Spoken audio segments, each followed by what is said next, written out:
Hello प्यारे बच्चों, कैसे आप सभी लोग। उम्मीद करता हूँ अच्छे होंगे। दून सैन्य एकेडमी में आपका स्वागत है।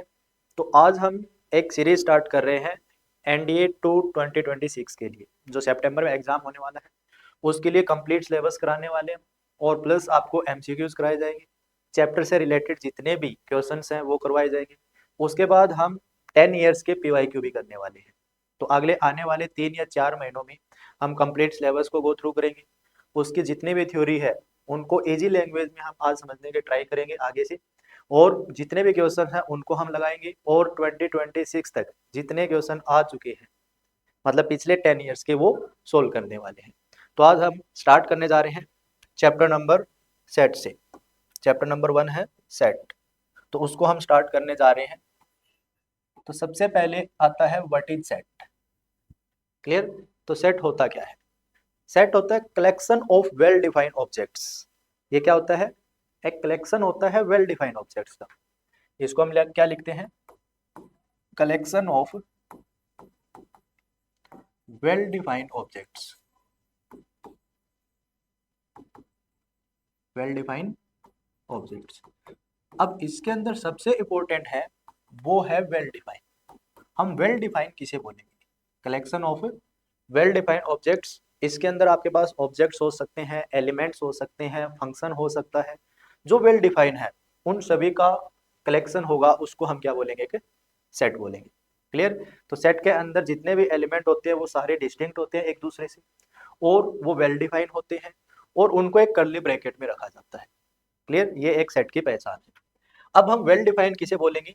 तो वेल डिफाइंड के लिए मैं आपको इसके लिए थोड़ा सा एक्सप्लेन करना चाहेंगे। वेल डिफाइंड का मतलब है, अगर आप किसी चीज को पर्सन टू पर्सन पूछते हैं, मान लेते हैं आपने एक से पूछा टू की टेबल क्या है, तो बोलेगा 2 1 जा 2, 2 2 जा 4, 2 3 जा 6, 2 4 जा 8। दूसरे पर्सन से पूछा कि टू की टेबल क्या है, वो भी क्या बोल रहा है? 2 1 जा 2, 2 2 जा 4, 2 3 जा 6। मतलब पर्सन टू पर्सन है, जो टू की टेबल है वो चेंज नहीं हो रही। क्लियर।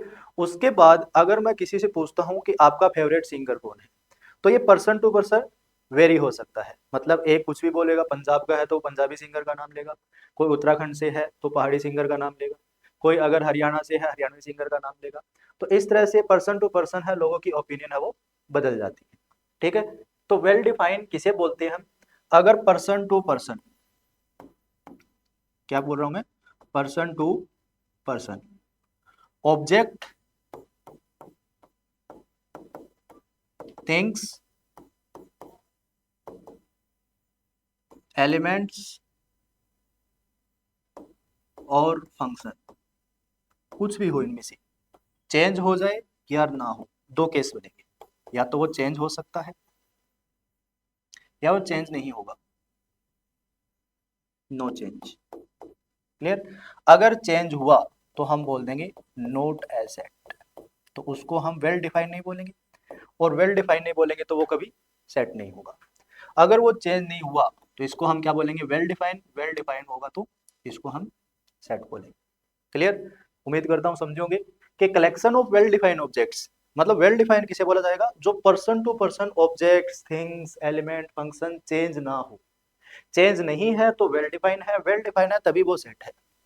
अगर चेंज आपके पास क्या है? नॉट एज सेट, इसको हम कब बोलेंगे? जब वो चेंज हो जाए। चेंज हो गया इसका मतलब वो सेट नहीं होगा, वो वेल डिफाइंड नहीं होगा। क्लियर। अब बात आती है कि सेट को हम रिप्रेजेंट कैसे करते हैं। क्लियर। तो नेक्स्ट चीज क्या है हमारे पास? Representation of set. Representation of sets. Set को रिप्रेजेंट करने के दो तरीके हमारे पास। Number 1, roster form.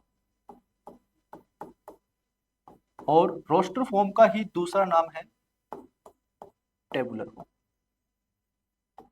Roster form का ही दूसरा नाम क्या है? Tabular form. अब ये रोस्टर फॉर्म क्या होती है? इस फॉर्म के अंदर जितने भी एलिमेंट्स हैं वो हम कर्ली ब्रैकेट में रखते हैं और उन्हें कोमा से अलग किया जाता है, उसे हम क्या बोलते हैं? Roster form. तो हम क्या लिखेंगे? In this method elements are, elements हो गए, ऑब्जेक्ट्स हो गए, या कोई थिंग्स है, elements objects are written in curly bracket and separated by comma, और उन्हें कोमा से अलग किया जाता है। क्लियर? तो उसे हम क्या बोलते हैं? रोस्टर फॉर्म बोलते हैं। फॉर एग्जांपल मैं लिखता हूं write roster form of a set A which contain first 5 natural number। आपको इस सेट का रोस्टर फॉर्म लिखना है। क्लियर? तो आप क्या लिखोगे? सेट ए लिखोगे, इसके लिए आप कर्ली ब्रैकेट लगाओगे सेट बनाने के लिए, फिर इसके अंदर 1 2 3 4 5 लिखोगे। तो इसको क्या बोला जाएगा? Roster form of the set बोला जाएगा। इसमें क्या लिखते हैं हम? ऑब्जेक्ट्स है या एलिमेंट्स हैं, उनको कर्ली ब्रैकेट में लिखते हैं और उनको कोमा से सेपरेट करते हैं। तो उस फॉर्म को क्या बोला जाता है? रोस्टर फॉर्म और टेबुलर फॉर्म। क्लियर? उसके बाद नेक्स्ट टाइप आता है हमारे पास, दूसरा फॉर्म है जो सेट को रिप्रेजेंट करने का है। उसमें क्या होता है? उसको बोलते हैं हम सेट बिल्डर फॉर्म। तो सबसे नेक्स्ट टॉपिक हमारा सेट बिल्डर फॉर्म। दूसरा फॉर्म कौन सा होगा सेट को रिप्रेजेंट करने का? Set builder form. क्या आएगा? Set builder form. अब ये सेट बिल्डर फॉर्म क्या होता है? इस मेथड में हम किसी भी सेट की प्रॉपर्टी लिखते हैं, डेफिनेशन लिखते हैं या कोई रूल लिखते हैं। In this form we write a property, definition और rule is called set builder form. Clear? In this method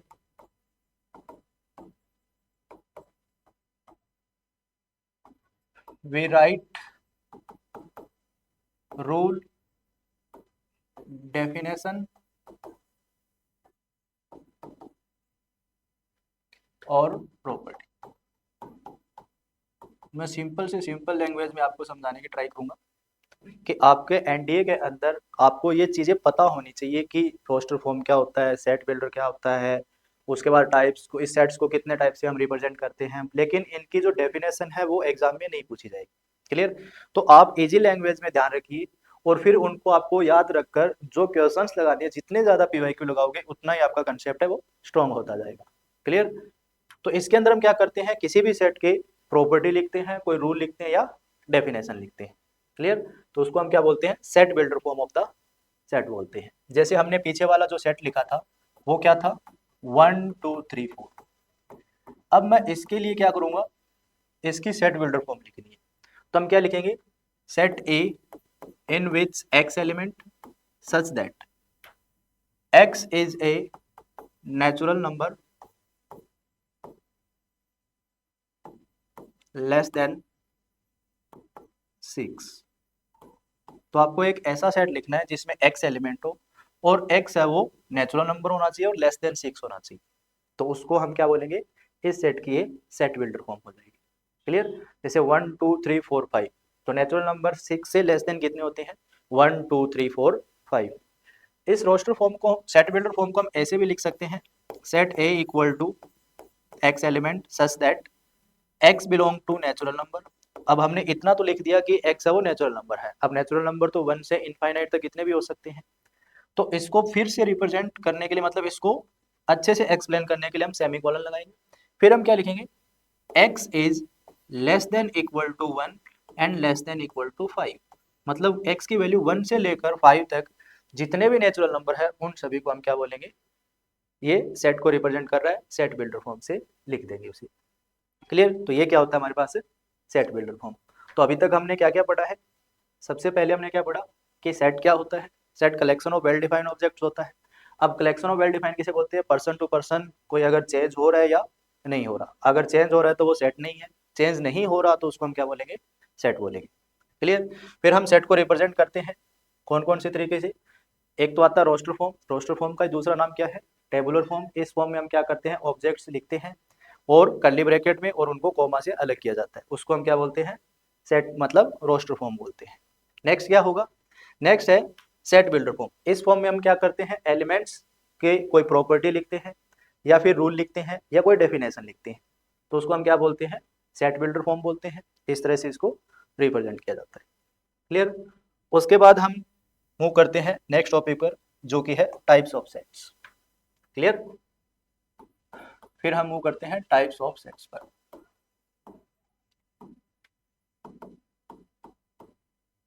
types of sets में सबसे पहले आता है फाइनाइट सेट। कौन सा आता है, फाइनाइट सेट। अब फाइनाइट सेट क्या होता है, a set which contain finite number of elements, उसको हम क्या बोलते हैं, फाइनाइट सेट बोलते हैं।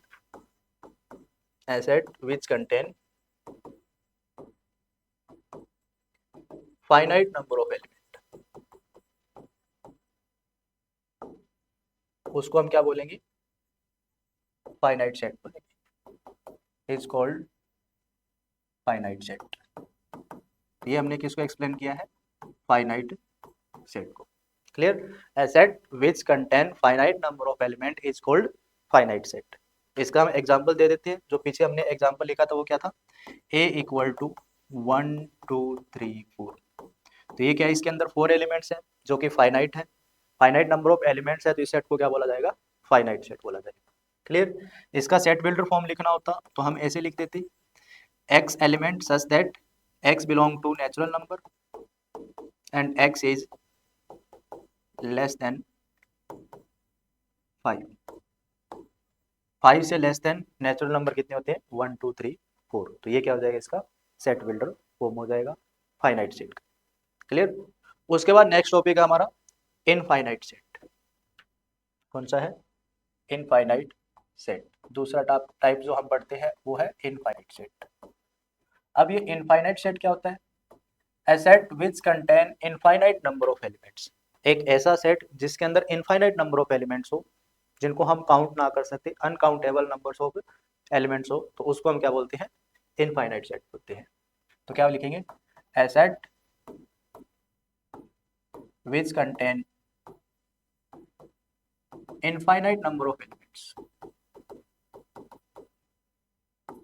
infinite number of elements is called infinite set. उसे हम क्या बोलेंगे, इनफाइनाइट सेट बोलेंगे। क्लियर। जैसे कि एग्जांपल लेते हैं इसका एक, जैसे सेट ए है जिसके अंदर एलिमेंट है 1 2 3 4 एंड मैंने लगा दिया डैश डैश डैश, मतलब आगे कंटिन्यू चलते ही जा रहे हैं, तो इसको हम क्या बोलेंगे, इसके अंदर इनफाइनाइट नंबर ऑफ एलिमेंट्स है, तो ये क्या हो जाएगा, इनफाइनाइट सेट होता है। क्लियर। इसके अगर आप सेट बिल्डर फॉर्म लिखना चाहो तो हम क्या लिखेंगे, set A in which x element such that x belong to natural number. अब x, इस सेट के अंदर x एलिमेंट है और वो x सारे किस में बिलोंग करते हैं, नेचुरल नंबर्स में। इसका मतलब नेचुरल नंबर इनफाइनाइट हो सकते हैं, तो ये सेट कैसा बन जाएगा, इनफाइनाइट सेट का एग्जांपल हो जाएगा। क्लियर। उसके बाद हम नेक्स्ट टॉपिक पढ़ते हैं, वो है टाइप्स ऑफ सेट में थर्ड नंबर पर आता है नल सेट, इक्वल सेट और वॉइड सेट। इसके 3 नाम है। उसको हम क्या बोलते हैं, नल सेट भी बोलते हैं, इक्वल सेट भी बोलते हैं और वॉइड सेट भी बोलते हैं। अब नल सेट, इक्वल सेट और वॉइड सेट क्या होता है, तो a set which have no element, मतलब एक ऐसा सेट जिसके अंदर एक भी एलिमेंट ना हो। क्लियर। तो उसको हम क्या बोलते हैं, नल सेट बोलते हैं। क्या लिखेंगे, a set which have no element, या फिर ऐसे भी लिख सकते हो which does not contain any element. क्या लिख सकते हैं, which does not contain any element, तो उसको हम क्या बोलते हैं, नल सेट बोलते हैं, एम्प्टी सेट बोलते हैं या वॉइड सेट बोलते हैं। इसका अगर हमें एग्जांपल देना पड़े तो हम इसकी जैसे क्या लिखेंगे, जैसे कि हमने लिखा a set in which x element such that x is greater than 5 and x is less than 4। ऐसा x बताइए जो 5 से बड़ा हो और 4 से छोटा हो। क्लियर। हमें एक ऐसा नंबर बताना है जो 5 से तो बड़ा है और 4 से छोटा है, ऐसा कोई नंबर नहीं है, तो इसको हम क्या बोलेंगे, नल सेट बोलेंगे। इसके लिए हम ये भी लिख सकते हैं, it is null set. Clear? तो ये एग्जांपल किसका हो जाएगा? नल सेट को हम किससे लिखते हैं? अगर आपने यहाँ पर एक सेट लिखा, फिर आपने कर्ली ब्रैकेट लगाया, इसके अंदर कोई भी एलिमेंट नहीं लिखा, तो उसको हम क्या बोलते हैं? Null set. इसको हम फाई से भी रिप्रेजेंट करते हैं। किससे? फाई। इसको हम क्या बोलते हैं? फाई। अब ध्यान रखना बेटा कि अगर आपने फाई लिखा है तो इसके आगे कर्ली ब्रैकेट नहीं आएगा, अगर आपने कर्ली ब्रैकेट लगाया तो इसके अंदर फाई नहीं लिख सकते, अगर आपने इसके अंदर फाई लिख दिया तो फाई एक एलिमेंट बन जाएगा। क्लियर? तो हमें नल सेट रखना है, तो मतलब आप इस कर्ली ब्रैकेट के अंदर कोई भी एलिमेंट नहीं लिख सकते। अगर या तो आप इसको नल सेट को रोस्टर फॉर्म में ये लिख सकते हो, या फिर इसके लिए फाई लिख सकते हैं। तो ये क्या हो जाएगा? नल सेट, इक्वल सेट और वॉइड सेट। चलिए मूव करते हैं नेक्स्ट टॉपिक पर। वो है नल सेट के बाद हम बात करते हैं इक्वल सेट्स की। Equal sets. अब इक्वल सेट्स क्या होते हैं? देखिए, इक्वल सेट्स नाम से ही पता चल रहा है कि किन्हीं दो सेट का कंपैरिजन हो रहा है। क्लियर? तो कम से कम अगर आपको इक्वल सेट्स की डेफिनेशन देनी है तो कम से कम हमारे पास दो सेट तो होने ही चाहिए। क्लियर? अब दो से ज्यादा भी हो सकते हैं तो भी कोई फर्क नहीं पड़ेगा। तो कम से कम मिनिमम कितने सेट होने चाहिए हमारे पास? दो सेट होने चाहिए। तो हम क्या लिखेंगे? If we have two sets A and B, if we have two sets A and B, अगर हमारे पास दो सेट है ए और B, then we said A is, then we said A is equal to B, यहाँ पर लिख लेना, then we said A is, set A is equal to set B if every element of set A is also an member of set B.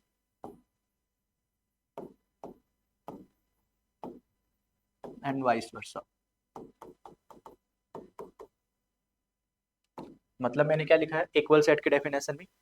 अगर हमारे पास कोई भी दो set है तो मैं ए सेट को बी सेट के इक्वल कब बोलूंगा? जब ए सेट के सारे एलिमेंट बी सेट के मेंबर है और बी सेट के सारे एलिमेंट ए सेट के मेंबर है, तो ए और बी क्या हो जाएंगे? इक्वल सेट्स हो जाएंगे।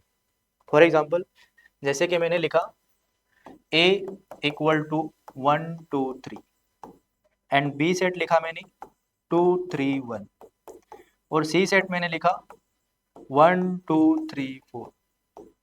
क्लियर? तो मैं क्या लिखूंगा? ए के सारे मेंबर बी में है और बी के सारे मेंबर ए में है, तो ए और बी क्या हो जाएगा? इक्वल सेट हो जाएगा। क्लियर? बी के सारे एलिमेंट सी में है लेकिन सी के सारे एलिमेंट बी में नहीं है, तो हम बी और सी को इक्वल नहीं बोल सकते। ए के सारे एलिमेंट सी में है लेकिन सी के सारे एलिमेंट ए में नहीं है, तो A and C also are not equal. तो हमारे पास इक्वल सेट क्या होती है? अगर ए के सारे मेंबर बी में हो, बी के सारे मेंबर ए में हो, तो उसको हम क्या बोलते हैं? इक्वल सेट बोलते हैं। क्लियर? उम्मीद करता हूं ये समझ आया होगा। उसके बाद हम नेक्स्ट टॉपिक पर चलते हैं जो है इक्विवेलेंट सेट। कौन सा है? Equivalent set. अब इक्विवेलेंट सेट क्या होता है? इसमें भी कम से कम आपके पास दो सेट होने चाहिए, तभी हम इक्विवेलेंट सेट का चेक कर सकते हैं कि दोनों सेट इक्विवेलेंट है या नहीं। क्लियर? तो हम क्या लिखेंगे? If A and B are two sets, अगर हमारे पास ए और बी दो सेट्स है, then we said A is equivalent to set B. क्या लिखेंगे? Then we said set A is equivalent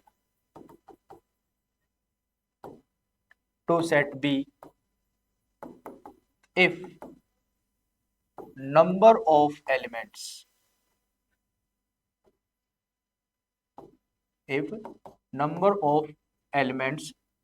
of set A equal to number of elements of set B। तो हम इन दोनों को क्या बोल देंगे? इक्विवेलेंट सेट बोल देंगे।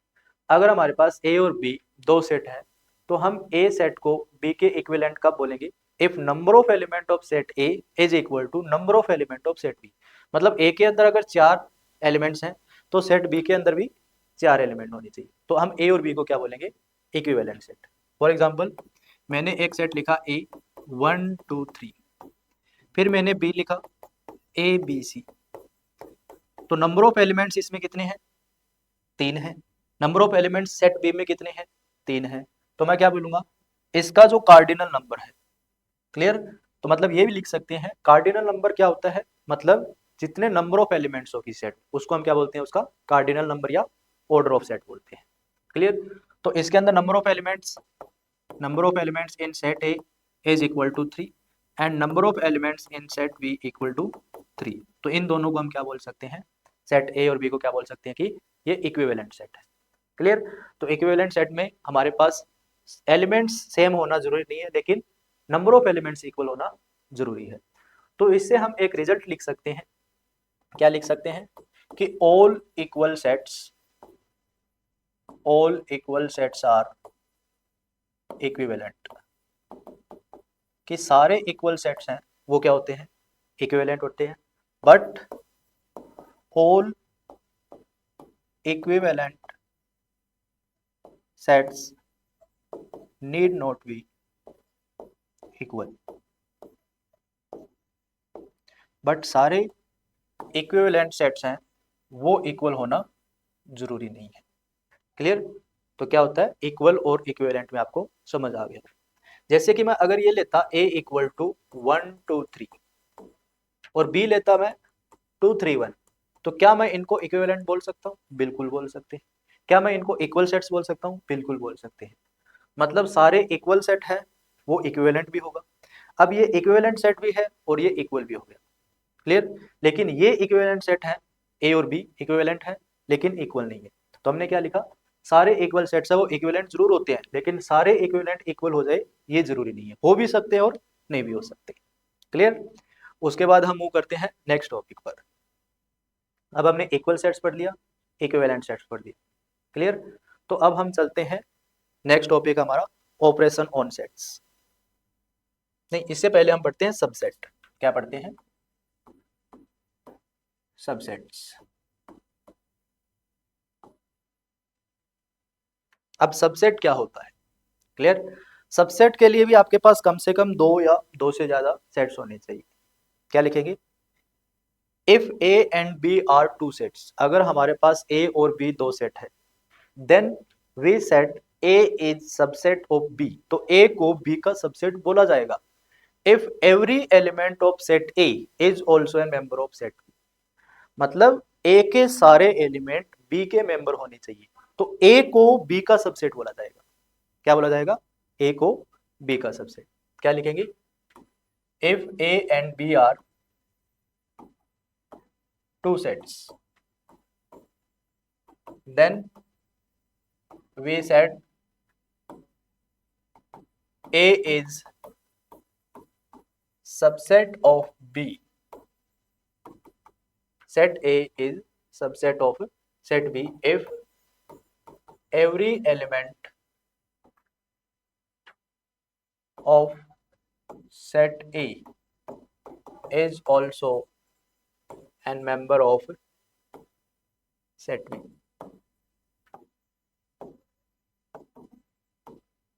क्लियर? अगर हमारे पास A और B 2 सेट है तो सेट A को B का सबसेट तब बोला जाएगा जब A के सारे एलिमेंट सेट B में हो। तो उसे हम क्या बोलेंगे? A is subset of set B। इसके लिए जो सिंबल होता है वो 2 सिंबल होते हैं। इट इज रिप्रेजेंटेड बाय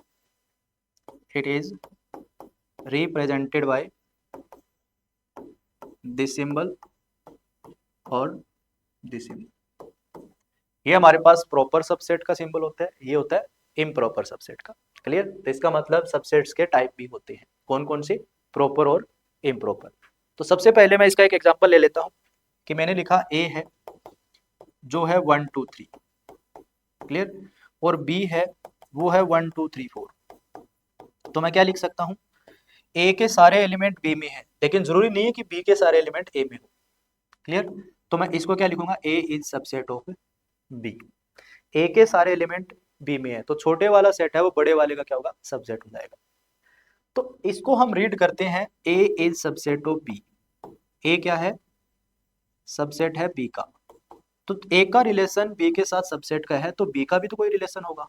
तो हम इसको क्या लिखेंगे, B is superset of A. क्या लिखेंगे, B is superset of set A. A अगर बी का सबसेट है तो बी क्या होगा, सेट ए का सुपर सेट हो जाएगा। क्लियर। उम्मीद करते हैं ये सबसेट आपको समझ आया होगा। सबसेट क्या होता है, अगर आपके पास दो सेट है, ए को बी का सबसेट बोला जाएगा अगर ए के सारे एलिमेंट बी में है। जरूरी नहीं है कि बी के हो, हमें इतना ही कंडीशन फुलफिल करना है कि ए के सारे एलिमेंट बी में होना चाहिए, तो मैं ए को बी का सबसेट बोल दूंगा। क्लियर। जैसे मैंने इसको बोला कि ए को बी का सबसेट बोला गया, बी अगर ए बी के लिए सबसेट है तो बी ए के लिए सुपर सेट हो जाएगा। क्लियर। सुपर सेट को हम इस सिंबल से रिप्रेजेंट करते हैं। डन। उसके बाद हम लिखते हैं types of subset. Types of subset. अब सबसेट के कौन कौन से टाइप्स हैं। क्लियर। सबसे पहले आता है प्रॉपर सबसेट। Proper subset. और दूसरा है improper subset. Improper subset. Clear. अब मैं ज्यादा थ्योरी लिखाने में बिलीव नहीं करता, मैं जितना उतना ही लिखवाने वाला हूं आपको जो आपके एग्जाम के लिए सफिशिएंट। क्लियर। आपको मेरा टारगेट एक ही रहता है कि बच्चा ज्यादा से ज्यादा क्वेश्चन पर फोकस करे, क्योंकि थ्योरी से किसी का रिजल्ट नहीं निकलता है। क्योंकि एनडीए के एग्जाम के अंदर जितने भी क्वेश्चंस आते हैं वो सारे आपको, अगर आपने पीवाईक्यू किए हैं, आपने थ्योरी एक बार तो सभी को करनी है, थ्योरी इतनी करनी है कि आप उनके कंसेप्ट समझ जाए और फॉर्मूलों को समझ जाए। उसके बाद आप जितने नंबर ऑफ क्वेश्चन ज्यादा करोगे उतना ही आपके लिए एग्जाम में आसानी आने वाली है। क्लियर। तो क्या करने हैं, प्रॉपर सबसेट क्या होता है। प्रॉपर सबसेट, सबसे पहले ए बी का सबसेट होना चाहिए, और ए और बी अगर इक्वल नहीं है तो हम उसे क्या बोलेंगे, A is proper subset of B. पहले कंडीशन कि ए है वो बी का सबसेट होना चाहिए, and A is not equal to B. A is not equal to B. Then we said A is proper subset of B. Clear? तो हम क्या लिखेंगे, if we have A and B are two sets and A is subset of B and A is not equal to B, then we said A is proper subset of B. तो हम इसको क्या बोलेंगे, A है वो B का proper subset है। For example जैसे हमने पिछला एग्जाम्पल लिखा था A का, तो हमने लिखा था 1 2 3, और B में हमने क्या लिखा 1 2 3 4। अब ए के सारे एलिमेंट बी में है, इसका मतलब सबसेट है, लेकिन ए और बी इक्वल नहीं है, इसका मतलब ये ए है वो प्रॉपर सबसेट है बी का। क्लियर। उसके बाद इम्प्रॉपर सबसेट क्या होता है, इसकी कंडीशन क्या है, एक तो ए है वो सबसेट होना चाहिए बी का, एंड ए और बी सेट है वो इक्वल भी होना चाहिए, तो उसको हम क्या बोलते हैं, इम्प्रॉपर सबसेट बोलते हैं। फॉर एग्जाम्पल जैसे मैंने ए लिखा 1 2 3, फिर मैंने बी क्या लिखा, ये भी मैंने लिख दिया 2 3 1, तो मैं क्या लिखूंगा, ए के सारे एलिमेंट बी में है और ए और बी इक्वल भी है, तो इसको क्या बोला जाएगा, इम्प्रॉपर सबसेट। इसको हम रिप्रेजेंट करते हैं ए इज सबसेट ऑफ बी, लेकिन इसके लिए हमने इक्वल का साइन यूज कर दिया, सबसेट भी है और इक्वल भी है, तो इसको क्या बोला जाएगा, इम्प्रॉपर सबसेट। अब हम कुछ चीज रिजल्ट्स है वो लिख लीजिए। सबसे पहले है इंपॉर्टेंट रिजल्ट्स है वो लिखिए पहले आप।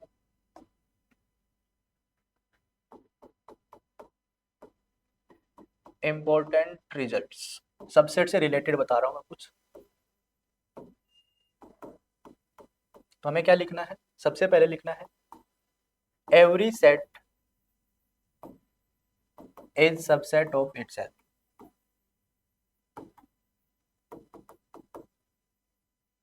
हर एक सेट है वो खुद का सबसेट होता है। Clear. Every set is subset of itself. हर एक सेट है वो खुद का क्या होता है, सबसेट होता है। Number 2, phi is subset of every set except itself. Phi है वो हर एक सेट का सबसेट होता है लेकिन खुद का सबसेट नहीं होता। Number 3, if A is subset of B and B is also subset of A के सारे एलिमेंट बी में है और बी के सारे एलिमेंट ए में है, then we said A is equal to B. तो हम डायरेक्ट बोल देंगे कि ए और बी इक्वल रहा होगा। क्लियर? ये कुछ इंपॉर्टेंट रिजल्ट्स हैं जो आप नोट कर लीजिए। उसके बाद हम नेक्स्ट टॉपिक पर चलते हैं।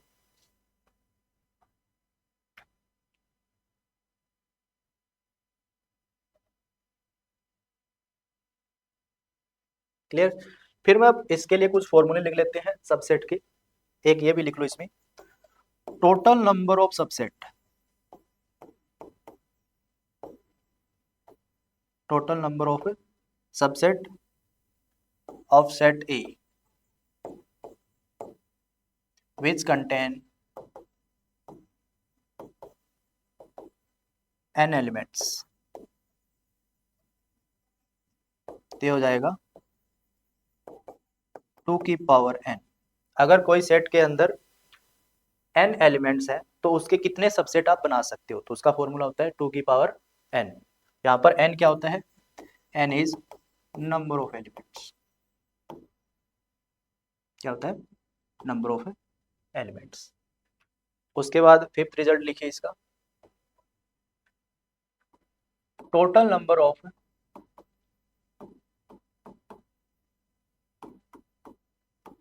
proper subset if set A contain n elements। अगर सेट A के अंदर n एलिमेंट्स हैं तो उसके अंदर प्रॉपर सबसेट कितने होंगे, तो उसका फॉर्मूला होता है 2 की पावर n माइनस 1। क्योंकि एक जो खुद होता है वो इम्प्रॉपर होता है, जब इक्वल आएगा तभी उसको इम्प्रॉपर बोला जाएगा, अदरवाइज बाकी सारे सबसेट क्या होते हैं? प्रॉपर सबसेट होते हैं। उसके बाद है total number of improper subset, improper subset of a set A which contain an element, which contain n elements। कितने हो जाएंगे?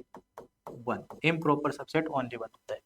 क्लियर? इसका मतलब जो टोटल सबसेट होते हैं वो कितने होते हैं? 2n। प्रॉपर कितने होते हैं? 2n minus 1। और इम्प्रॉपर कितना होता है? 1। तो इनको प्रॉपर और इम्प्रॉपर के मिलने पर ही सारे क्या आ जाते हैं? सबसेट आ जाते हैं। क्लियर? तो अब हम कुछ क्वेश्चंस करते हैं सबसेट्स के। क्लियर? नंबर 1 लिखिए, right subset of each set. हर एक मैं कुछ आपको सेट्स दे रहा हूँ, उनके आपको क्या लिखने हैं? Subset. Number 1 A equal to 5, number 2 B equal to 1, number 3 C equal to 1 2, number 4 D equal to 1 2 3, number 5 E equal to 1 2 3 4। इन सभी सेट्स के आपको क्या लिखने हैं? सबसेट लिखने हैं। क्लियर? तो हमने फॉर्मूला पढ़ा था, किसी भी सेट के अंदर जितने भी एलिमेंट होते हैं वो 2 की पावर बन जाए तो उतने नंबर ऑफ सबसेट होते हैं। मतलब इस सेट में कितने एलिमेंट है? 5 का मतलब एक में एलिमेंट नहीं है, इसका मतलब 5 का मतलब इस सेट के अंदर 0 एलिमेंट है। तो 2 की पावर 0 कितना हो जाएगा? 1। मतलब इस सेट का एक ही सबसेट होगा और वो क्या होगा? Subset of A. Subset of A क्या हो जाएगा? 5 है, इसके साथ हम कर्ली ब्रैकेट लगा देंगे। अब देखिए 5 का सबसेट 5 नहीं होता, लेकिन ये एलिमेंट बन गया। सबसेट बनाने के लिए हम इस 5 के आगे क्या लगाएंगे? Curly bracket. इसीलिए हम बोलते हैं कि 5 is subset of every set except itself. खुद के लिए 5 सबसेट नहीं है। क्लियर? क्योंकि 5 का जब हम सबसेट निकाल रहे थे, सेट ए का कोई एलिमेंट, एक भी एलिमेंट नहीं था, नल सेट था, इसका मतलब वो 5 है। तो 5 के सबसेट निकालेंगे तो 5 के आगे भी क्या लग जाएगा? कर्ली ब्रैकेट लग जाएगा। अब ये 5 है वो एक एलिमेंट का काम करेगा। क्लियर? इसलिए 5 A subset of every set except itself. इसलिए 5 है, सभी का सबसेट होता है लेकिन खुद का नहीं होता। क्लियर? अब हमारे पास इसके सबसेट लिखने हैं, सबसेट ऑफ बी। तो सबसेट ऑफ बी मतलब बी के अंदर कितने नंबर ऑफ एलिमेंट्स हैं? 1। तो 2 की पावर 1 क्या होगा? इसका मतलब इसके 2 सबसेट होंगे। वो कौन कौन सी होंगी? वो होंगे, एक तो होगा 5, एक हो जाएगा 1। तो हमें फाई तो लिखना ही लिखना है। क्लियर? तो इसके दो सबसेट हो जाएंगे, एक तो फाई और एक इटसेल्फ। फाई प्रॉपर हो जाएगा, इटसेल्फ है वो इम्प्रॉपर हो जाएगा। डन। उसके बाद सी, सबसेट ऑफ सी, इसके अंदर टोटल सबसेट कितने होंगे? इधर मैं लिख रहा हूं टोटल सबसेट 2 की पावर 2, इसका मतलब इसके 4 सबसेट होंगे। कितने होंगे? 4। तो 4 कौन कौन से होंगे? 5 होगा, फिर 1 होगा, फिर 2 होगा, और फिर 1 2। क्लियर? ये क्या हो जाएंगे? इसके सबसेट्स हो जाएंगे 4। उसके बाद आपको डी सेट है 1 2 3, इसके सबसेट निकालने हैं। तो सबसे पहले हम क्या लिखेंगे? Subset of D. तो डी के सबसेट हम लिख रहे हैं, तो क्या होंगे? 5 होगा। नंबर ऑफ सबसेट कितने होंगे इसके? 2 की पावर 3, इसका मतलब 8। इसके 8 सबसेट होने वाले हैं। तो कौन कौन से हो जाएंगे? 5, फिर 1, फिर 2, उसके बाद 3 आएगा, उसके बाद 1 2 आएगा। अब आप दो दो के पेयर बना रहे हैं, 1 के साथ 2 लिख सकते हैं, पीछे नहीं आना, आगे चलते जाना आपको। 1 के साथ 3 लिख सकते हैं, फिर हम 2 के साथ 3 लिख सकते हैं, फिर हम तीनों को एक साथ लिख सकते हैं 1 2 3। तो ये क्या हो जाएगा? 1 2 3 4 5 6 7 8, ये 8 इसके सबसेट हो जाएंगे सेट सी डी के। अब हमें सेट ई के सबसेट निकालने हैं। ए में कितने एलिमेंट्स हैं? 4। तो 2 की पावर 4 16, मतलब इसके कितने सबसेट होने वाले हैं? 16। कितने हो जाएंगे? 16। तो हमें वो 16 सबसेट लिखने हैं। तो देखिए, सबसे पहले हम लिखते हैं 5, फिर हम सिंगल वाले लिख लेते हैं 1 2 3 4 5 6। अच्छा 4 तक या 5 6 तो है नहीं इसमें, तो 4 सिंगल सिंगल वाले लिखे हमने सबसे पहले। उसके बाद हम क्या लिखेंगे? 1 के साथ दो दो का पेयर बनाएंगे, तो 1 2 1 3 1 4। क्या लिखेंगे? 1 2 1 3 एंड 1 4। डन। उसके बाद 2 के साथ क्या लिखेंगे? 2 3 एंड 2 4। उसके बाद 3 के साथ क्या लिखेंगे? 3 4। अब हमने दो दो वाले सारे लिख दिए, 4 के आगे कुछ नहीं है तो बैक नहीं आना, हमें आगे चलते रहना है। ठीक है? फिर हम 3 3 वाले पेयर बनाते हैं। 1 2 फिक्स रखा, 3 रख दिया। 1 2 के साथ हम 4 रख सकते हैं। अब हम 2 को हटा देते हैं, 1 3 4 रख सकते हैं। उसके बाद देखिए 2 3 4 लिख सकते हैं, 1 ही हटा दिया, 2 रख लिया, 2 3 4। अब हम आगे नहीं जा सकते, तो ये कितने हो जाएंगे? 3 3 वाले पेयर आ जाएंगे, और एक आ जाएगा कंप्लीट खुद itself 1 2 3 4। Clear?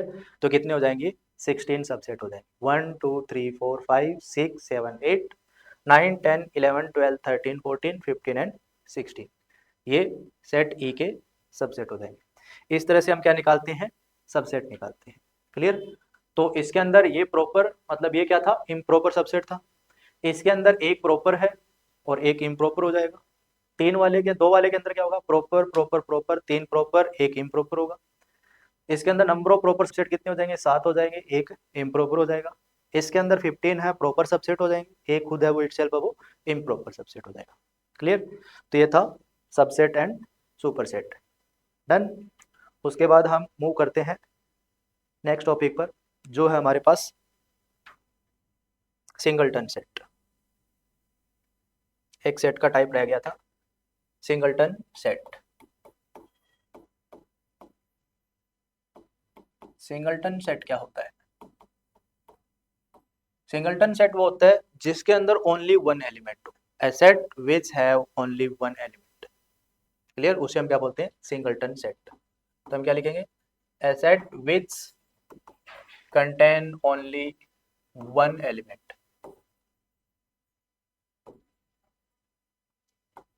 is called singleton set. उसे हम क्या बोलते हैं? सिंगलटन सेट बोलते हैं। क्लियर? जैसे कि एक सेट ए है जिसके अंदर 1 लिखा हुआ है, तो ये क्या हो जाएगा? सिंगलटन सेट हो। जिसके अंदर ओनली वन एलिमेंट हो उसे हम क्या बोलते हैं? सिंगलटन सेट बोलते हैं। उसके बाद नेक्स्ट टॉपिक है हमारा, सबसेट पढ़ लिया हमने। उसके बाद हम पढ़ते हैं पावर सेट। पावर सेट क्या होता है? पावर सेट क्या होता है? जैसे कि आपके पास कोई एक सेट ए है, उसके आपने सबसेट बनाई। क्लियर? उन सबसेट का भी एक सेट बना दे तो उसे हम क्या बोलते हैं? Power set. तो पावर सेट क्या होता है? A set of subset is called power set, या फिर हम इसको लिख सकते हैं the set of subsets of a given set is called power set. उसे हम क्या बोलते हैं? पावर सेट बोलते हैं। मतलब ये क्या होता है? एक सेट होता है subsets of A given set. मतलब आपके पास एक कोई सेट गिवन है, उसके सबसेट निकाले, उसका भी आपने क्या बना दिया? एक सेट बना दिया, उसको हम क्या बोलते हैं? Power set. क्लियर? अगर हमारे पास कोई सेट ए गिवन है, गिवन हमारे पास सेट ए, जैसे मैंने लिखा 1 2, तो इसका पावर सेट है, उसको डिनोट करेंगे हम P of A C. It is denoted by power set of A. Clear? तो जैसे कि मैं लिखता हूं, एक एग्जांपल लेते हैं इसका। तो हम क्या लिखेंगे? Write the number of elements in power set of set A which is A B C. आपको क्या लिखना है? नंबर ऑफ एलिमेंट लिखने हैं किसमें? Power set of set A. Set ए के पावर सेट में कितने एलिमेंट होंगे वो आपको लिखने हैं। तो सबसे पहले हम क्या करेंगे? ए के सबसेट बनाएंगे। तो सबसेट ऑफ ए क्या हो जाएंगे? सबसेट ऑफ ए है वो होने वाले हमारे पास 5, फिर सिंगल वाले लिखेंगे ए, फिर हम लिखेंगे बी, फिर हम लिखेंगे सी। क्लियर? उसके बाद हम क्या लिखेंगे? दो दो के पेयर बनाएंगे, ए बी, फिर आ जाएगा ए सी, फिर हम क्या लिखेंगे? बी सी, और फिर हम 3 वाले लिख देंगे ए बी सी। अब ये जो सबसेट है, इसका भी अगर मैं क्या बना दूं? सेट बना दूं। क्या करते हैं? उसको हम क्या बोलेंगे? पावर सेट ऑफ ए। जितने सबसेट है उनका एक सेट बना दो, उसे हम क्या बोलते हैं? Power set. मतलब इन सबसेट के आगे एक कर्ली ब्रैकेट लगाओ, इनको कर्ली ब्रैकेट में बंद कर दो, तो उसको हम क्या बोलेंगे? पावर सेट ऑफ ए बोलेंगे। तो ये क्या हो जाएगा? पावर सेट ऑफ ए हो जाएगा 5 ए बी सी, उसके बाद ए बी था, फिर हमारे पास है ए सी है, फिर सबसेट है बी सी, और फिर सबसेट है ए बी सी। और इन सभी को हमने क्या किया? एक कर्ली ब्रैकेट में बंद करके एक सेट बना दिया, उसको बोलते हैं हम पावर सेट बोलते हैं। तो हमारे पास नंबर ऑफ एलिमेंट कितने हैं पावर सेट ऑफ ए में? तो हम क्या लिखेंगे? Number of elements in power set of A. कितने आए हमारे पास? जितने नंबर ऑफ सबसेट है उतने ही नंबर ऑफ एलिमेंट किसमें होंगे? पावर सेट ऑफ ए में होंगे। क्लियर? तो इससे हमें एक रिजल्ट मिल जाएगा। क्या रिजल्ट लिखिए इसका एक, कि number of elements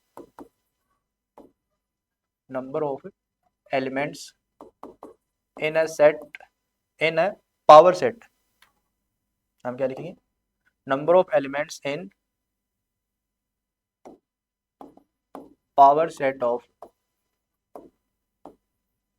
a given set A which contain n elements। कोई आपके पास एक सेट दिया हुआ है A जिसके अंदर n एलिमेंट है, उसके पावर सेट में कितने एलिमेंट होंगे? तो उसके इक्वल आएगा 2 की पावर n। जितने नंबर ऑफ सबसेट है, कितने नंबर ऑफ सबसेट होते हैं उतने ही एलिमेंट किसमें होते हैं? पावर सेट में होते हैं। इसका मतलब आपके पास नंबर ऑफ सबसेट का और number of elements in power set दोनों क्या होंगे? इक्वल होते हैं। फॉर्मूला सेम ही रहेगा, 2 की पावर n। डन? तो ये एक हमारे पास रिजल्ट आ जाएगा। उसके बाद मूव करते हैं नेक्स्ट टॉपिक पर, जो है हमारा ऑपरेशन ऑन सेट्स। चलिए, ऑपरेशन ऑन सेट्स। सबसे पहले हम बात करते हैं यूनियन ऑफ सेट्स की। किसकी बात करते हैं? Union of sets. अब यूनियन ऑफ सेट्स के लिए जो सिंबल यूज किया जाता है वो लिख लेता हूं मैं पहले। ये होता है हमारे पास, यू से डिनोट करते हैं। और इसके लिए जो वर्ड यूज किया जाता है वो होता है और। सबसे पहले यूनियन ऑफ सेट क्या होता है? मतलब किन्हीं भी दो सेट का अगर आपको यूनियन करना है, तो हम इसकी डेफिनेशन क्या लिखते हैं? A union B. अगर हमारे पास कोई दो सेट दे रखे हैं ए और बी, क्लियर? तो ए यूनियन बी क्या होता है? एक सेट होता है। A union B is a set in which x element such that x belong to A और x बिलोंग टू बी, इसको हम क्या बोलते हैं, ए यूनियन बी बोलते हैं। क्लियर?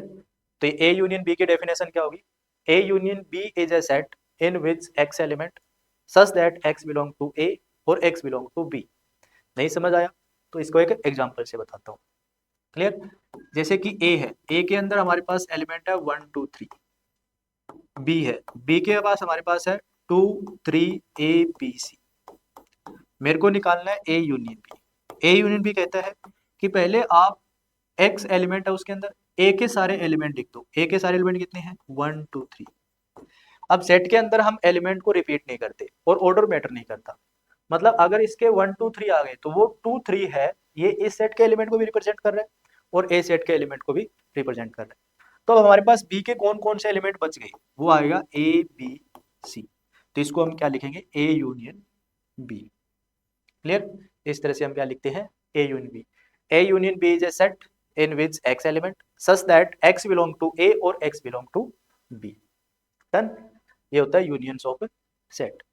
उसके बाद हमारे पास नेक्स्ट टॉपिक है इंटरसेक्शन ऑफ सेट्स। कौन सा है, इंटरसेक्शन ऑफ सेट्स। अब ये इंटरसेक्शन ऑफ सेट क्या होता है, चलिए हम इसको देख लेते हैं। इंटरसेक्शन मतलब कोई भी दो सेट्स के अंदर कॉमन पार्ट क्या है, उसको हम क्या बोलते हैं, इंटरसेक्शन ऑफ सेट्स बोलते हैं। इसके लिए जो हम सिंबल यूज करते हैं वो क्या होता है, ये हो जाएगा इंटरसेक्शन के लिए। और इसके लिए जो वर्ड यूज करते हैं हम वो होगा एंड। क्या हो जाएगा, एंड वर्ड यूज करते हैं इसके लिए। क्लियर? तो ये क्या हो जाएगा, ए इंटरसेक्शन बी। अगर आपके पास कोई भी दो सेट है और उनका हमें इंटरसेक्शन निकालना है तो ए इंटरसेक्शन बी क्या होता है, A intersection B is a set in which x element such that x belong to A and x belong to B. एक ऐसा सेट होता है जिसमें ए और बी के कॉमन पार्ट लिए जाते हैं, उसमें एक्स एलिमेंट होगा, वो क्या होगा, ए और बी का कॉमन पार्ट होगा, उसको हम क्या बोलेंगे, A intersection B. For example जैसे मैं ले लेता हूं कि सेट ए है, उसमें 1 2 3 है, सेट बी है, इसके अंदर 4 5 6 है। तो ए और बी में कॉमन क्या है, ए और बी में कुछ भी कॉमन नहीं है, तो मैं क्या लिखूंगा, 5। इनमें कुछ भी कॉमन नहीं। क्लियर? अगर मैं एक और एग्जांपल लेता हूं जिसमें कुछ कॉमन पार्ट आ जाता है, ए है हमारे पास 1 2 3 और सेट बी दे रखा है 2 3 4। तो ए और बी में कॉमन पार्ट कौन सा हो जाएगा, 2 एंड 3। तो इसको क्या बोला जाता है, इंटरसेक्शन ऑफ टू सेट्स बोला जाता है। क्लियर? ये हो जाएगा इंटरसेक्शन ऑफ सेट। अब हम मूव करते हैं नेक्स्ट टॉपिक पर जो है difference of two sets. Clear? या subtraction of sets. Subtraction of two set, इसको हम दो तरीके से लिखते हैं। जैसे आपके पास दो सेट है, उनका मैं a माइनस बी निकाल सकता हूँ। अगर हमारे पास b और a है तो उसका a और b का हम b माइनस ए भी सब्ट्रैक्ट कर सकते हैं। a से आप b को सब्ट्रैक्ट कर सकते हैं और b से a को हम सब्ट्रैक्ट कर सकते हैं। क्लियर? तो a माइनस बी की डेफिनेशन है, it is a set in which x element such that x belong to a and x does not belong to b। आपको क्या करना है, अगर आपके पास दो सेट दे रखे हैं a और b, तो a माइनस बी कैसे निकालते हैं, आपको a के वो सारे एलिमेंट लिखने हैं जो b में नहीं है। क्लियर? तो मतलब आपको क्या करना है, a के वो सारे एलिमेंट लिखने हैं जो b में नहीं है। फॉर एग्जाम्पल जैसे मैंने लिखा a इक्वल टू 1 2 3 और 4, b लिखा मैंने 3 4 5 6, तो a माइनस बी क्या होने वाला है, मैं a के वो सारे एलिमेंट लिखूंगा जो b में नहीं है। तो a के कौन कौन सा, a का क्या 1 b में है नहीं, तो मैं लिख सकता हूँ। फिर b का मैं 2 लिख सकता हूँ क्योंकि ये b में नहीं है। क्या मैं 3 लिख सकता हूँ, नहीं क्योंकि ये b में है। 4 नहीं लिख सकते, मतलब आपको ओनली a के पार्ट लिखने हैं जो b के अंदर नहीं है। तो उसको हम क्या बोलते हैं, a माइनस बी। अब ये a माइनस बी के लिए हम, ये तो हमारे पास डेफिनेशन होगी, a minus B is a set in which x element such that x belong to a and x does not belong to b। क्या हम इसका लिए कोई और तरीका भी अपना सकते हैं, देखिए a माइनस बी, इसके लिए हम कुछ एक रिजल्ट और लेके आते हैं। पहले मैं इसको रिमूव कर देता हूँ।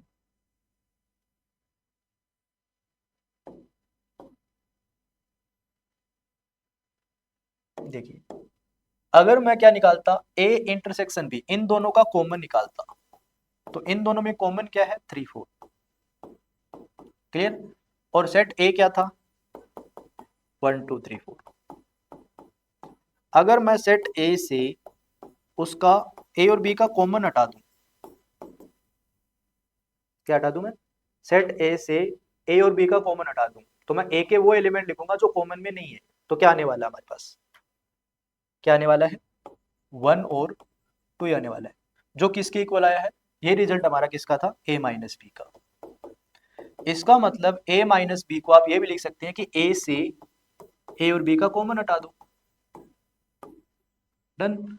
अगर मैं ए और बी का कॉमन हटा दूं तो उसको हम क्या बोलते हैं, ए माइनस बी बोलते हैं। ये रिजल्ट है जो आपको काम आएगा। क्लियर। उसके बाद नेक्स्ट हम क्या निकालते हैं, बी माइनस ए। क्या मैं बी माइनस ए को ये लिख सकता हूं, इट इज ए सेट, पहले तो हम इसकी डेफिनेशन लिखते हैं, in which x element such that x belong to B and x does not belong to A. X है वो बी का तो होना चाहिए लेकिन ए में नहीं होना चाहिए, वो ऐसे एक्स लिखने हैं एलिमेंट जो बी में तो है लेकिन ए में नहीं है। यही एग्जांपल लेते हैं हम, ए है हमारे पास 1 2 3 4 और बी क्या है, ये हमारे पास 3 4 5 6 और हमें निकालना है बी माइनस ए। क्या निकालना है, बी माइनस ए। देखिए, बी से ए माइनस करना है तो बी के वो सारे एलिमेंट लिखने हैं जो ए में नहीं है, तो बी का क्या 3 ए में है, यस 3 नहीं लिख सकते। 4 क्या ए में है, यस 4 नहीं लिख सकते। 5 क्या ए में है, नहीं 5 लिख सकते हैं। 6 क्या ए में है, नहीं, तो हम 6 भी लिख सकते हैं। तो बी माइनस ए क्या आ जाएगा, 5 6 आ जाएगा। अगर मैं बी से ए और बी का कॉमन हटाता, ए और बी का कॉमन क्या आया था हमारे पास, ए और बी का कॉमन हमारे पास क्या था, ए इंटरसेक्शन बी। देखिए ये था 3 4। अगर मैं बी सेट से 3 4 हटा देता तो भी क्या मिलता, 5 और 6 मिलता। इसका मतलब बी माइनस ए का रिजल्ट क्या लिख सकते हैं हम, बी माइनस ए है वो होता है बी से ए और बी का कॉमन हटा दो। अगर आपको ए माइनस बी निकालना है तो ए से कॉमन हटा दो, अगर आपको बी माइनस ए निकालना है तो बी से ए और बी का कॉमन हटा दो। तो ये दोनों रिजल्ट है वो आपको याद रखनी है, ए माइनस बी और बी माइनस ए का। क्लियर। उसके बाद हम लिखते हैं symmetric difference of sets. Next topic हमारा symmetric difference of sets.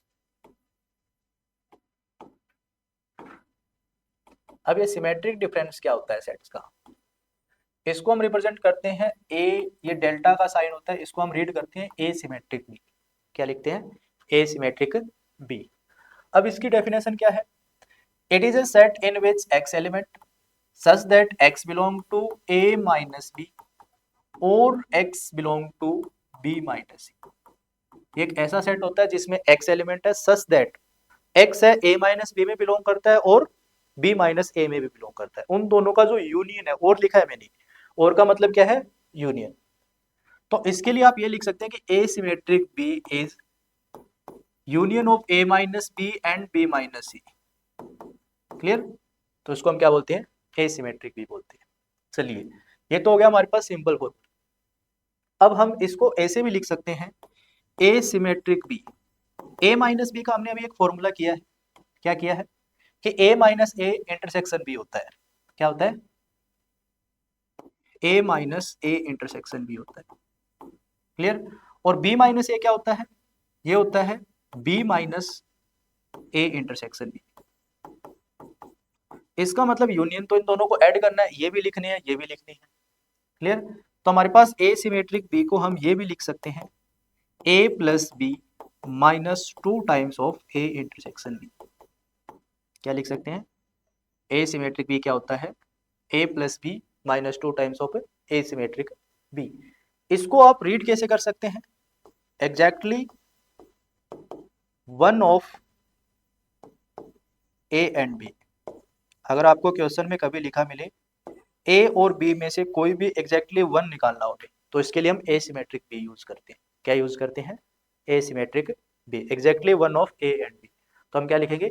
Asymmetric B की बात हो रही है, जो क्या होता है A plus B minus 2 times of A intersection B. Done. अब इसका हम एक एग्जांपल लेते हैं। देखिए, अब हमारे पास क्या है? एसिमेट्रिक बी है। अब आपने ये तो लिख दिया, ये आप किसके लिए यूज करते हैं? ए माइनस बी। ये जो एसिमेट्रिक बी है, ये आप कार्डिनल नंबर्स, इसके नंबर निकालने उसके लिए यूज करते हैं। क्या करते हैं? नंबर्स निकालने के लिए, number of A intersection B के लिए। तो हम क्या लिखेंगे? Number of A plus number of B. इसके लिए मैं थोड़ा सा इसको दोबारा लिख देता हूँ। ये आप number of A symmetric B निकालने हो तो उसके लिए यूज करते हैं, number of A plus number of B minus 2 times of number of A intersection B. Done. इसी तरह इसके अंदर आ जाएगा number of A symmetric B के लिए। तो ये क्या होता है? ए माइनस बी को हम लिख सकते हैं number of A minus number of A intersection B, number of B minus number of A intersection B. तो ये फॉर्मूला भी बन जाएगा। क्लियर? चलिए, नेक्स्ट है हमारे पास, इसका एक एग्जांपल ले लेते हैं। जैसे कि हमारे पास सेट ए दिया हुआ है, इसके अंदर है 1 2 3 4, और बी दिया हुआ है, इसमें है हमारे पास 3 4 ए बी और सी। अब हमें निकालना है ए सिमेट्रिक बी। तो मैं सबसे पहले क्या करूंगा? ए माइनस बी निकालूंगा। क्या निकालेंगे? ए माइनस बी, और इसका यूनियन करेंगे बी माइनस ए से। तो ए माइनस बी क्या हो जाएगा? एक सेट होगा ये। ए के वो सारे एलिमेंट लिखो जो बी में नहीं है। तो 1 नहीं है बी में, 2 नहीं है, 3 4 है, तो आप लिखोगे 1 2। फिर यूनियन बी माइनस ए, बी के वो सारे एलिमेंट लिखो जो ए में नहीं है। तो 3 है, 4 है, ए बी सी नहीं है। क्लियर? तो ए सिमेट्रिक बी में क्या आ जाएगा? 1 आ जाएगा, 2 आ जाएगा, ए आ जाएगा, बी आ जाएगा और सी आ जाएगा। क्लियर? अब अगर आपको निकालना होता number of elements in A symmetric B, हमें पता है कितना है? 1 2 3 4 5। डन। अगर मैं ये फॉर्मूला लगाता number of A symmetric B का, क्या था हमारे पास? Number of elements in set A, number of elements in set B minus 2 times number of elements in A intersection B, जो हमने अभी लिखा है। क्या लिखा था? Number of elements A, number of element B minus number of 2 times number of elements A intersection B. तो A के अंदर कितने हैं? ए के अंदर हमारे पास 4 एलिमेंट है। बी के अंदर कितने हैं? ये हमारे पास 5 है, माइनस 2 टाइम्स ए और बी में कॉमन कितने हैं? ए इंटरसेक्शन बी कितना हो जाएगा? ए और बी में कॉमन 3 और 4, 2 एलिमेंट है, तो ये हो जाएगा 2 इंटू 2, तो ये आ जाएगा 9 माइनस 4। इसका आंसर भी क्या आता? 5। ये हम ए सिमेट्रिक बी के लिए जो नंबर ऑफ एलिमेंट निकालने हो उसके लिए ये फॉर्मूला यूज कर लेते हैं। Number of A symmetric B क्या होता है? Number of elements in set A plus number of elements in set B minus 2 times number of elements in A symmetric B. ये क्या होता है? सिमेट्रिक डिफरेंस ऑफ 2 सेट्स होता है। Clear? उसके बाद देखिए, हमने सिमेट्रिक डिफरेंस लिख लिया, सब्ट्रैक्शन लिख लिया, उसके बाद इंटरसेक्शन देख लिया और यूनियन हो गया। डन। उसके बाद हम लिखते हैं डिसजॉइंट सेट्स क्या होता है। अब बारी आती है डिसजॉइंट सेट्स की।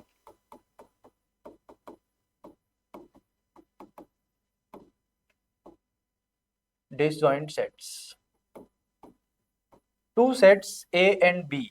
डिसजॉइंट का नाम ही क्या होता है? जो आपस में कनेक्शन में कनेक्टेड ना हो उनको हम क्या बोलते हैं? डिसजॉइंट बोलते हैं। ठीक है?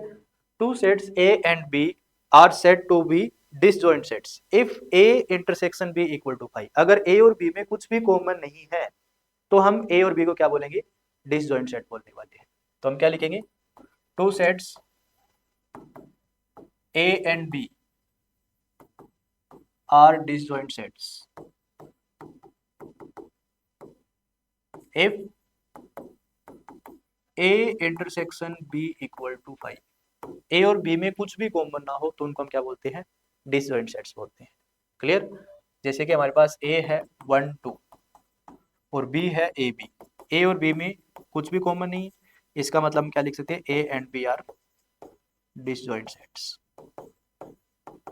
क्लियर? तो हम ए और बी को क्या बोलेंगे? डिसजॉइंट सेट बोलेंगे। क्लियर? लिखिए, सारे नोट कीजिए। उसके बाद हमारे पास एक सेट होता है यूनिवर्सल सेट। अब यूनिवर्सल सेट क्या होता है? A set consisting of all possible element which occur in the discussion. क्या होता है? यूनिवर्सल सेट क्या होता है?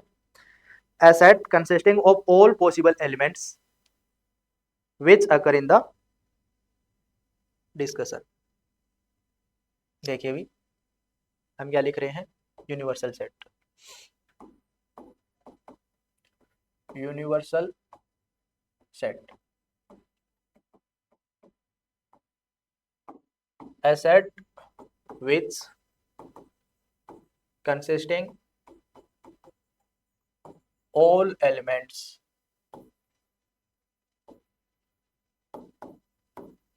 which occur in discussion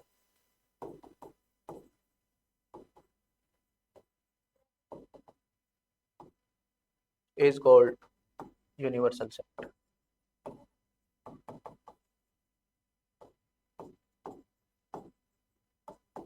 ठीक है, जैसे कि मैंने लिखा 1 2 3 4 5 6, इसको हम कैपिटल यू से रिप्रेजेंट करते हैं. इसको हम क्या बोलते हैं? Universal set. जैसे कि मैंने ए लिखा, ए के लिए 1 2 है, बी के लिए क्या है? 3 4 है. जैसे मैंने लिखा 2 belongs to universal set, 3 belongs to universal set. मतलब बाकी सारे सेट्स है, एलिमेंट्स है, वो सारे किस में बिलोंग करते हैं? यूनिवर्सल सेट में. क्लियर? मतलब सेट्स है तो उसके सबसेट होंगे, और एलिमेंट्स है वो सारे उसके अंदर, एक ऐसा सेट जिसके अंदर सारे वो एलिमेंट हो जिनका डिस्कशन किया जाना है, उसको हम क्या बोलते हैं? यूनिवर्सल सेट बोलते हैं. तो चलिए नेक्स्ट क्लास हम कंटिन्यू रखेंगे वेन डायग्राम से. 2 लेक्चर में इसकी थ्योरी हो जाएगी, उसके बाद हम ओनली एमसीक्यूज पर काम करेंगे सेट थ्योरी की.